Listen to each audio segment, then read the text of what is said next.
அம்மா டைட் போடுமா பாரு. கொஞ்சம் கொஞ்சம் இப்ப பாருமா. போடுமா. அம்மா சார்ஜ் பேட்டரி ஃபுல்லா போட்டு வச்சிருக்கேன், பேக்ல இருக்குது. நீ பயப்படாத, எப்பயுமே ஆஃப் ஆகாது. புரியுதா? காலேஜ் போற, கைட்டி வச்சிடுற, வரும்போது உடனே முடிக்கிற. சரியா? அப்பா எந்த நேரம் பார்த்துதான் இருப்பேன் நான். முன்னாடி ஒண்ணு பின்னாடி ஒண்ணு, யாரும் உன்னை டச் பண்ண முடியாது. இன்னொரு விஷயம் தெரியுமா? இந்த ஐடியா கொடுத்தது யாரு? நம்ம நிறைய இருக்கிறான்ல, அவன் தான் கொடுத்தான். இந்த மாதிரி கேமரா முடிக்க அனுப்புங்க, எந்த பயப்பட இருக்காது, நீங்க செல்போன்லயே பாத்துலான்னு சொன்னான்.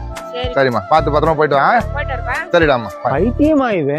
அப்பா இப்பதான் புள்ள நிம்மதியா போய் வரும். ஏன்பா சரவணா, உள்ளதான் இல்ல, ஏன்பா கேமராவை மாட்டி அனுப்புற? அதுவா, தலையில கேமரா மாட்ட நிலையில தான் இன்னைக்கு பெண்களோட பாதுகாப்பு இருக்குது, தெரியுமா உனக்கு? புரியலையே.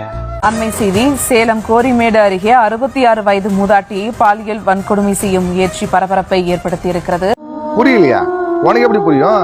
நீ தான் கோடுற சாட்டு குப்பரை பட்டு கிடக்குறியா? இன்னைக்கு 3 வயசு குழந்தையில இருந்து முடியாத கிடக்கிற பாட்டி வரைக்கும் கஞ்சா போல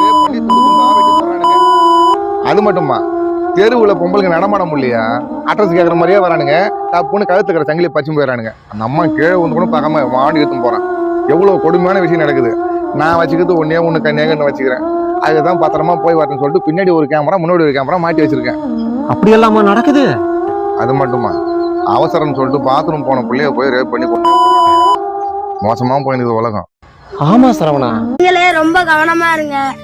நியூஸ பார்த்தா ரொம்ப கஷ்டமா இருக்கு. சின்ன குழந்தைய கூட விட மாட்டாங்க. சில ஆண் மிருகங்கள் நிறைய சுத்துது. நாங்க ஒரு ஆணா பிறந்ததுக்கே வெட்கப்படுறோம். திமுக போட்டியிட்ட இடங்களில் எல்லாம் டெபாசிட் இழந்தது என்ற வரலாற்று சாதனையை தமிழக வாக்காளர் பெருமக்களாகிய நீங்கள் செய்து முடிக்க வேண்டும். செய்வீர்களா?